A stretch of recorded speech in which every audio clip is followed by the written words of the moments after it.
Meu pai gritou, tudo que você faz é tirar. Nunca deu nada para essa família.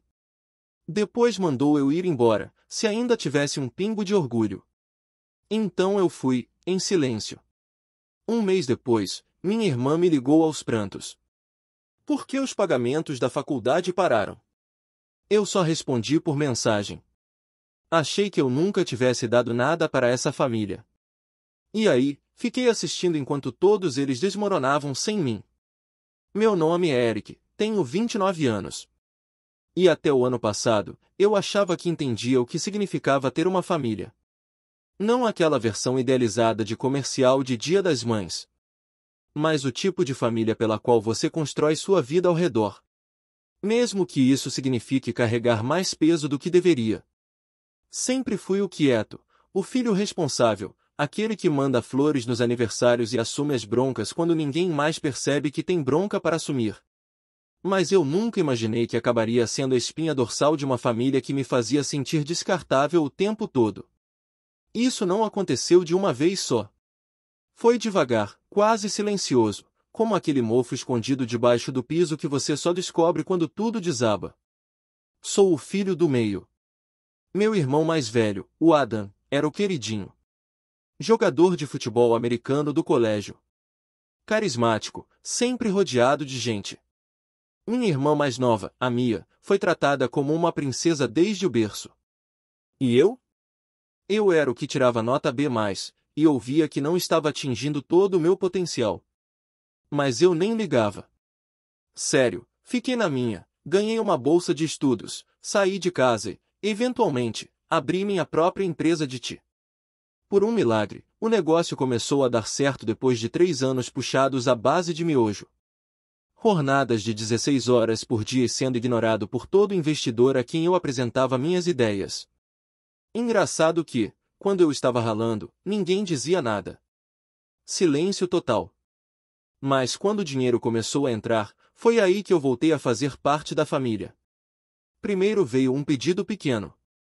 Meu pai perguntou se eu podia ajudar a pagar o restante das parcelas do carro do Adam. Só até ele ser promovido, claro. Depois veio a faculdade particular da Mia, porque a bolsa não cobria tudo. Aí minha mãe precisou de ajuda com o conserto do telhado. Depois foi o sistema de aquecimento. E em seguida, a reforma da cozinha dos sonhos dela.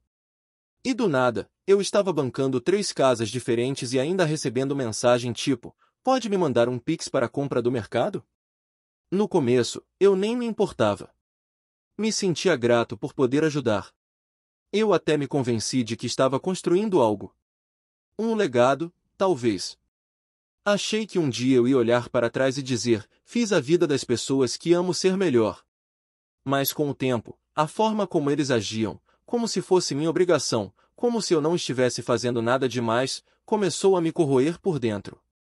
O estupim foi no último dia de Ação de Graças. Fui eu quem organizou. Não para me exibir, mas porque finalmente eu tinha uma casa grande o suficiente para reunir todo mundo. Contratei buffet, faxina, montei uma área com lareira no quintal. Ninguém se ofereceu para ajudar. Nem para lavar a louça.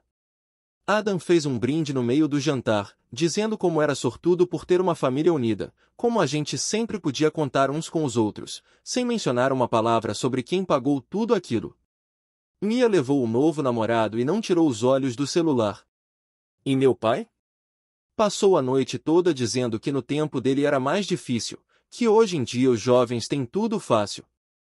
Engoli tudo com um sorriso. Mas por dentro? Por dentro eu já estava me afastando. Aí veio o momento em que tudo desmoronou. Era uma terça qualquer, uns 2 meses depois. Eu tinha acabado de sair de uma reunião longa e cheguei em casa com uma mensagem de voz do meu pai. A voz dele estava seca, cansada e dura. Daquele jeito que só pai sabe ser. Ele disse, tudo o que você faz é tirar. Você nunca deu nada de valor para essa família. Se tivesse um pingo de orgulho, parava de agir como se a gente te devesse algo e ia embora. Fiquei paralisado. Por um segundo achei que tinha ouvido errado. Então ouvi de novo. Tudo o que você faz é tirar. Eu não gritei, não liguei de volta. Só fiquei encarando a mensagem por um tempo. Depois fui até a janela e fiquei olhando as luzes da cidade que eu costumava amar. Alguma coisa dentro de mim simplesmente quebrou. Sem barulho, como uma dobradiça velha que arrebenta debaixo do peso. Naquela noite arrumei uma mala e fui embora. Sem cena, sem discurso, sem anúncio. Só mandei minha assistente suspender todos os pagamentos que estavam vinculados às contas da família. Um corte limpo, silencioso. 3 dias se passaram. Depois uma semana.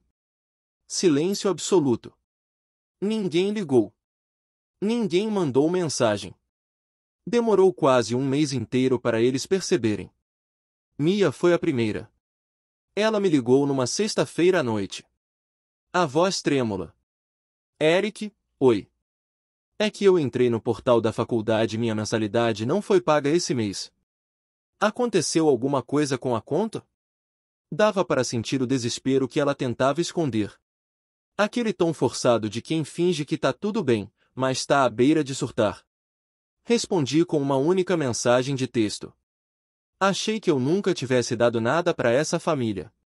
Sem explicação, sem complemento. Só isso. Ela não respondeu. Mas em menos de uma hora, eu já tinha 4 chamadas perdidas da minha mãe. 2 do Adam e uma de um número desconhecido. A mensagem de voz do meu pai foi até cômica, de um jeito sombrio. Eric, precisamos conversar. Esse teatrinho não tem graça nenhuma. O futuro da sua irmã tá em jogo. Nenhum pedido de desculpa. Só cobrança. Aquele mesmo tom de sempre, como se eu tivesse alguma dívida eterna com eles. No fim de semana, peguei um voo para Denver. Nunca tinha ido para lá, mas precisava de um lugar longe o suficiente para sentir que eu tinha saído da órbita. Fiquei num Airbnb pequeno com vista para as montanhas. Dormi melhor do que em anos. E pela primeira vez em muito tempo, nem abri meu e-mail. Nem olhei mensagens. Deixei o mundo girar sem mim. E em casa, foi quando tudo começou a desabar. A faculdade da Mia mandou uma notificação de possível desligamento por inadimplência. O carro do Adam, ainda sem estar quitado, foi apreendido. O pagamento da hipoteca dos meus pais voltou. E assim, do nada, a estrutura que eles tinham construído em cima do meu silêncio ruiu. Eles começaram a procurar os parentes mais distantes, contando a versão deles, dizendo que eu cortei contato do nada e abandonei minhas responsabilidades. Mas o problema é que não dá para reescrever uma história quando muita gente já conhece a verdade. Alguns dos meus primos sabiam.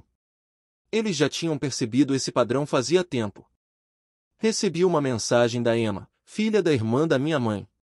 Ela escreveu: sempre admirei sua paciência, mas tô feliz que você finalmente parou de ser a rede de segurança deles. Essa mensagem me acertou de um jeito que eu não esperava. Porque a verdade é que eu nunca quis vingança. Eu só queria paz. Mas quando você tira deles aquilo que usavam para te controlar, quando eles percebem que precisam de você bem mais do que você precisa deles, é aí que o desmoronamento de verdade começa. Passei uma semana em Denver sem fazer nada demais. Todo dia de manhã eu andava até uma cafeteria perto do Airbnb. Escrevi um pouco no meu diário e depois vagava pelo centro da cidade só para sentir como era o silêncio sem interrupções. Sem celular vibrando. Sem cobrança. Sem ninguém pedindo. Só mais um favorzinho, vai? No começo foi esquisito. Aquela calma parecia algo que eu tinha desaprendido a sentir. Como se eu tivesse que reaprender a não esperar a decepção de alguém. Na segunda semana, aluguei um carro e dirigi até Boulder. Fiz uma trilha sozinho. Algo que eu sempre quis fazer, mas nunca consegui. Porque toda vez que eu tentava planejar uma viagem, alguém da família precisava de um resgate. Ar-condicionado quebrado. Fatura de cartão atrasada. Teve uma vez que a Mia me ligou direto de um resort em Cancún, dizendo que tinha perdido a carteira e precisava que eu mandasse dinheiro urgente. Essa lembrança me veio à cabeça quando cheguei à beira de uma trilha no penhasco. O vento cortando minha jaqueta. E o vale inteiro se estendendo lá embaixo. Soltei uma gargalhada, de verdade mesmo. E ela ecoou nas pedras. Levou 3 semanas inteiras até minha mãe romper o silêncio, com algo mais que mensagens de voz passivo-agressivas. Ela me mandou um e-mail. Assunto: precisamos que você volte para casa. Sem saudação. Só um bloco gigantesco de texto que começava com "não sei o que deu em você". E rapidamente virava "seu pai está furioso". Depois veio um "fizemos tanto por você" e finalizou com "família não abandona a família". Fiquei encarando aquela frase por um bom tempo. Família não abandona a família. Exceto que eles abandonaram. Todas as vezes que me trataram como um caixa eletrônico com batimentos cardíacos. Todos os aniversários que esqueceram. Todas as vezes que pegaram dinheiro meu sem sequer dizer obrigado. Cada feriado em que eu fiquei de lado, enquanto Adam fazia seus discursos e Mia era mimada com presentes. Eles não chamavam isso de abandono. Chamavam de tradição. Eu não respondi. Em vez disso, encaminhei o e-mail pro Daniel, meu advogado. O mesmo que me ajudou a montar um fundo fiduciário anos atrás. Pedi para ele iniciar o processo de transferir os pagamentos de mensalidade restantes para um programa de bolsas de estudo voltado a estudantes universitários de primeira geração. Aqueles que realmente precisam de ajuda. Os que não ririam de mim pelas costas enquanto drenavam minha conta bancária. Também pedi para ele verificar em nome de quem estava registrada a escritura da casa no lago, aquela que meus pais usavam todo verão. Paga integralmente por mim, sob a falsa promessa de que seria um investimento compartilhado da família. E adivinha? Meu nome ainda constava nos documentos. Então tomei uma decisão. Na manhã de domingo, comprei uma passagem de volta para casa. Não para fazer as pazes, não por culpa, mas para pegar os recibos. Não avisei ninguém que eu estava indo. Cheguei lá por volta do meio-dia, peguei um carro alugado e fui direto para casa. A mesma casa que eu ajudei a reformar quando meu pai ameaçou vendê-la, a menos que alguém bancasse o conserto do vazamento. A casa estava igual, familiar e falsa, como um cenário de filme montado para parecer lar. Quando entrei na garagem, vi a velha caminhonete do Adam estacionada. Pensei que ele tivesse voltado a morar lá depois que o carro foi apreendido. Nem bati. Entrei com a chave reserva que minha mãe esqueceu que eu tinha. Assim que pisei na sala, ouvi as vozes. Ele está fazendo drama, o Adam dizia. Vai voltar rastejando quando baixar a bola. A voz da Mia veio logo depois, mais baixa. Eu só não entendo por que ele está fazendo isso. Não é como se esse dinheiro todo fizesse tanta diferença para ele, né? Meu pai resmungou alguma coisa que não conseguia entender. E então, bem claro, o Eric sempre foi o mais fraco. Vive se escondendo atrás do computador, achando que dinheiro faz dele alguém especial. Fiquei ali no corredor, invisível, enquanto eles me estraçalhavam como se eu não fosse o motivo das luzes estarem acesas. Eu não chorei. Não entrei gritando, nem senti raiva. Só uma confirmação. Eles nunca me enxergaram. Nunca de verdade. Voltei sem fazer barulho e dirigi até a casa do lago. Entrei, dei uma boa olhada na cozinha integrada, na parede cheia de fotos da família, nenhuma com a minha cara. E comecei a tirar fotos para o anúncio de venda. No fim do dia, meu advogado já tinha tudo o que precisava para iniciar o processo. Isso foi no sábado. Na segunda, mandei uma última mensagem no grupo da família. Vocês disseram que eu nunca dei nada para essa família. Então agora vou dar exatamente o que sempre pareceram querer. Distância. Sem mais mensalidades. Sem mais parcelas de carro. Sem mais conserto de telhado. Vendam as próprias memórias. Tô fora. Saí do grupo e bloqueei todo mundo. Achei que seria o fim. Mas o que eu não percebi foi o quão fundo a teia de dependência tinha ido. E o quão rápido tudo começaria a desmoronar quando eu cortasse todos os fios. Porque dentro de uma semana, a Mia já estava prestes a ser expulsa. Adam foi demitido depois de faltar demais tentando resolver as coisas. Meus pais? Digamos que o banco ligou com umas perguntinhas sobre uma hipoteca que eles não conseguiam mais pagar. E eu? Já estava a caminho do aeroporto para outra viagem. Dessa vez Tóquio. Primeira classe. Sem culpa. Sem amarras. Mas o verdadeiro choque veio depois. Quando eles tentaram rastejar de volta. Eu já estava sobrevoando o Pacífico quando meu celular finalmente começou a receber todo o caos que tinha ficado para trás. Dezenas de chamadas perdidas. Mensagens de voz de números que eu nem reconhecia. Provavelmente amigos da Mia ou alguém tentando me convencer em nome da família. Tinham mensagens do meu pai que começaram parecendo ameaças. Mas logo viraram frases desesperadas e mal escritas, tipo: "Não foi bem isso que a gente quis dizer." E: "Você ainda é nosso filho." Essa me fez rir. Não ouvi nenhuma mensagem de voz. Nem abri os anexos. Só assisti as notificações se acumularem. Como um slideshow silencioso de puro pânico. Engraçado como as pessoas que juram que você nunca deu nada, de repente se lembram exatamente do quanto você deu. Quando aquilo desaparece. Tóquio foi tudo o que eu precisava. Limpa, silenciosa, anônima. Andei por templos e fliperamas cheios de neon. Deixei minha mente respirar de um jeito que eu nem sabia que era possível. Sem culpa me pesando nos ombros. Sem emergências de última hora. Pela primeira vez na vida eu era só eu. Não o plano B de ninguém. Não o consertador da família. 2 semanas depois, finalmente desbloqueei uma única pessoa. A Emma, minha prima. Ela tinha mandado uma única mensagem durante toda a confusão.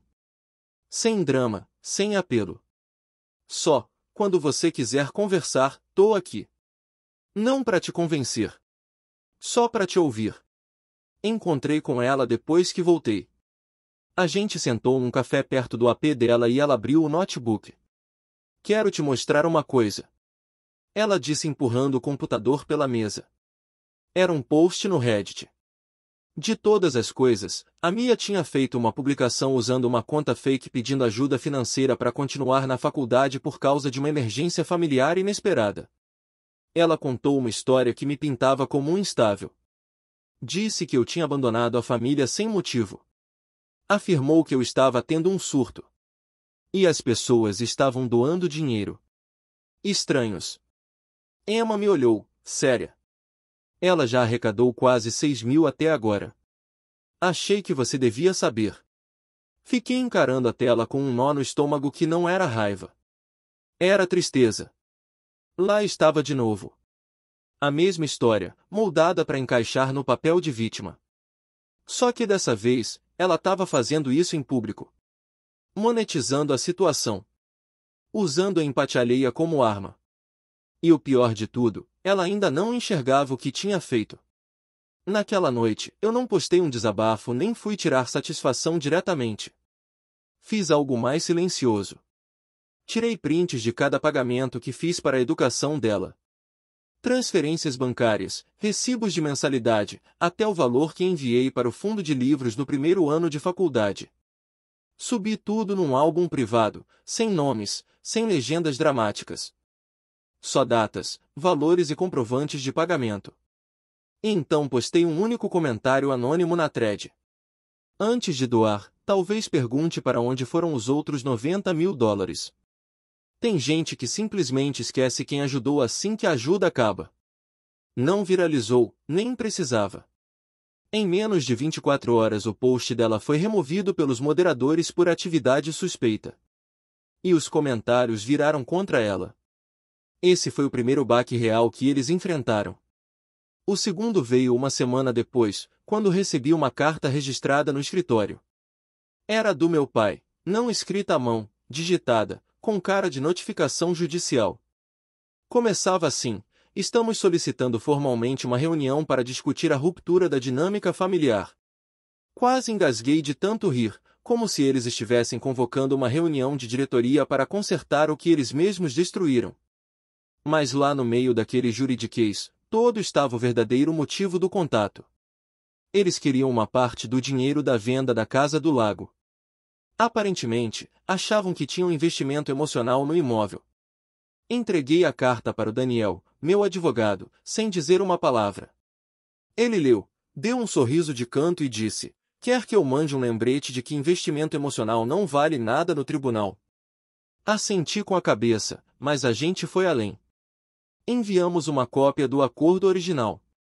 Aquele que meu pai assinou anos atrás, quando eu me ofereci para pagar a casa do lago.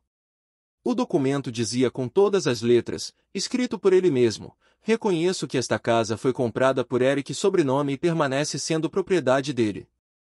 Renuncio a quaisquer reivindicações futuras. Ele tinha esquecido, ou torcia para que eu tivesse esquecido. Aquilo calou a boca deles rapidinho. Mas o silêncio não durou muito. Não depois que começou a circular a notícia de que eu também ia vender a casa principal. Veja bem, enquanto eu estava em Tóquio, o Daniel e eu estávamos trabalhando discretamente em um outro projeto.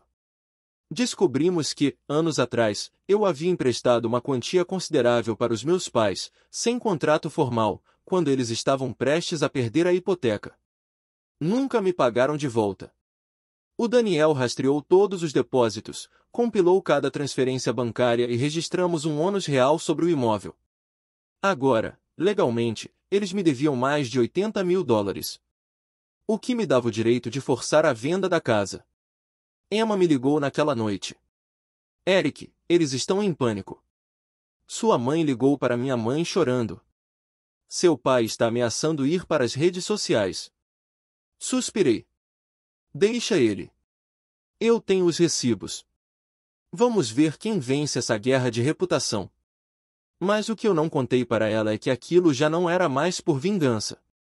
Era por encerramento. Porque o que eles nunca perceberam é que eu tinha dado tudo. Meu tempo, minhas economias, minha lealdade. E eles confundiram tudo isso com fraqueza. Achavam que eu era uma torneira que podiam abrir toda vez que sentissem sede. Agora estavam descobrindo o que era sentir sede de verdade. E mesmo assim, o momento mais satisfatório ainda estava por vir. Porque no dia em que a casa foi a leilão, eu entrei por aquela porta uma última vez. Estacionei do outro lado da rua, logo de manhã. O ar tinha aquele frio seco e meio parado que sempre pairava sobre o bairro no início do outono. Fiquei um minuto dentro do carro, só observando. Foi surreal ver a casa onde cresci. Aquele lugar que acumulou tanta coisa. Alegrias, mágoas. Agora com uma plaquinha branca fincada na grama da frente, aviso de execução de hipoteca. Leilão hoje. Proibida a entrada. Saí do carro com as mãos nos bolsos, caminhando devagar em direção à casa. A porta já estava aberta. O Daniel estava lá dentro, conversando com a responsável pelo leilão. Uma mulher de meia idade com uma prancheta na mão e um olhar de quem não tem tempo para conversa fiada. Ele assentiu quando me viu. Você não precisa estar aqui para isso, disse com delicadeza. Mas eu quero estar. E eu queria mesmo. Não pela vingança, não pelo espetáculo. Mas porque aquele momento merecia uma testemunha. Alguém para ver, sentir e garantir que ele não passaria despercebido como tantas outras coisas que eu engoli ao longo dos anos. Passei pela sala devagar, como se estivesse tentando absorver tudo pela última vez. O amassado no piso de madeira, de quando Adam jogou uma bola dentro de casa. A mancha desbotada no carpete, de quando a Mia derrubou o esmalte e botou a culpa em mim. A parede onde meus pais penduravam boletins. Era estranho o quão pouco de mim havia ali, como se eu tivesse sido um fantasma dentro da minha própria história. Fui até a cozinha em seguida. Essa doeu mais. Lembrei das noites ajudando minha mãe a preparar os jantares de feriado, lavando louça enquanto ela fingia não ouvir meu pai gritando do outro cômodo, rindo com a Emma dos tortos queimados e dos perus crus. E agora? Era só uma cozinha. Um cômodo vazio, cheio de paredes e esforço esquecido. Ainda tinha uma foto no balcão, da família toda, tirada 2 natais atrás, às minhas custas. Lembrei de ter pago o sinal para o fotógrafo das roupas combinando que eles fizeram questão e de como me cortaram da imagem na hora de postar online. Peguei a foto, olhei por um bom tempo, depois virei de cabeça para baixo. Ao meio-dia, alguns carros começaram a chegar. Um ou dois compradores sérios, alguns vizinhos curiosos e então, finalmente, minha família. Chegaram na velha Chevy do meu pai, apertados, como se estivessem numa viagem em família, só que distorcida. Mia saiu primeiro, rosto inchado, olhos vermelhos por trás de um óculos escuro gigante. Adam veio logo atrás, de cara fechada, claramente ali para intimidar. Depois meus pais. Minha mãe parecia acabada, 10 anos mais velha do que da última vez que a vi. E o meu pai ainda andava como se fosse dono do chão. Me viu na mesma hora. Eric! Chamou com a voz baixa e ríspida. A gente precisa conversar. Agora! Não me mexi. Ele veio até mim. Adam estava logo atrás, feito sombra. Você vai mesmo fazer isso? Vai humilhar a própria família? Por quê? Por causa de alguma mágoa imaginária? Olhei nos olhos dele pela primeira vez em anos. Não é mágoa, disse calmo. É um padrão. E ele termina hoje. Seu ingrato, ele começou. Mas eu levantei a mão. Não. Só. Não. Mia se aproximou, a voz falhando. Vou perder minha bolsa por causa disso. Já tive que trancar 2 matérias. Eu paguei seus 3 primeiros anos. Cada mensalidade, cada livro. E você nunca me agradeceu. Nenhuma vez. Eu não. Ela tentou. Você postou na internet que eu era instável. Falei, puxando o celular. Mentiu para estranhos para conseguir dinheiro. E agora quer compaixão? O rosto dela se desfez. Minha mãe finalmente falou, com a voz rouca. Somos uma família, Eric. Famílias não fazem isso uns com os outros. Não, eu disse. Famílias não tomam desse jeito. Vocês tomaram tudo. Meu tempo, meu dinheiro, minha confiança. E quando eu parei de dar, me chamaram de egoísta. A voz da leiloeira ecoou no ar, firme e profissional. Vamos começar o leilão em 5 minutos. Meu pai olhou em volta, de repente menos seguro de si. Você não pode fazer isso. Você só tem essa casa por nossa causa. Você tem razão, respondi. E é por isso que eu estou pegando ela de volta. Eles ficaram ali, parados na calçada, impotentes. Pela primeira vez em anos. E eu fui embora. A casa foi vendida em menos de 1 hora. Um casal de aposentados de fora da cidade, procurando uma casa perto dos netos. Pagaram à vista. Assinei a papelada, entreguei as chaves para o Daniel e nunca mais olhei para trás. 3 semanas depois, o caminhão de mudança chegou. Meus pais tentaram impedir, alegaram que tinham direitos. Mas a ordem judicial era clara. 30 dias a partir da data da venda. Sem exceções. Nem empacotaram tudo. Só pegaram o que conseguiram às pressas e deixaram o resto empilhado. Anos de bagunça. Caixas com troféus velhos, eletrodomésticos quebrados, lembranças esquecidas. Um dos carregadores achou um diário meu, escondido numa caixa marcada como lixo. Era do ensino médio. Folheei. Cada página cheia de metas. Entrar na faculdade, abrir uma empresa, comprar uma casa, cuidar da minha família. Engraçado como nenhum desses sonhos terminou do jeito que eu imaginava. Doei os móveis, joguei o resto fora. A Emma me ajudou a finalizar tudo do inventário. Ela foi a única que permaneceu neutra durante todo o processo. E a única em quem eu confiava. Quando tudo acabou, ela me abraçou por um bom tempo. Você fez a coisa certa, ela sussurrou. Mesmo que ainda não pareça. E ela tinha razão. Não parecia certo, pelo menos não no sentido tradicional da coisa. Não teve vitória grandiosa, nem confronto final com aplausos de filme. Só silêncio. Um silêncio agudo, que aos poucos foi dando lugar à paz. Me mudei logo depois. Comprei um loft em outra cidade. Menor, mais simples, mais meu. Sem contas escondidas. Sem culpa. As ligações pararam com o tempo. Os e-mails sumiram. E aos poucos, até o amargor passou. Eu não os odiava. Só me desconectei. Como se finalmente tivesse cortado o último fio de uma corda puída que vinha me arrastando para baixo há anos. Uma noite sentei na varanda com uma caneca de chá na mão, observando as luzes piscando no prédio da frente. Pensei naquele último dia de ação de graças. No brinde que o Adam fez. No jeito como todos sorriram como se estivessem num comercial de margarina. Completamente alheios ao. Do jeito como todos sorriram, como se estivessem num comercial de margarina, completamente alheios ao fato de que a cola que os mantinha unidos já estava se desfazendo. E aí me dei conta de uma coisa. Eles nunca foram realmente uma família. Eles eram um sistema. Um sistema que só funcionava enquanto eu me mantivesse calado, útil, apagado. E agora? Agora eles tinham que aprender a se sustentar sem mim.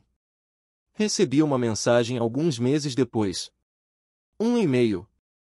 Da Mia. Não espero resposta. Só queria dizer, agora eu entendo. E me desculpa. Li 2 vezes. Depois mais uma. E então arquivei. Não por rancor, mas porque eu já não precisava de encerramento vindo deles. Eu já tinha conseguido isso de mim mesmo. E pela primeira vez na vida, isso era o bastante.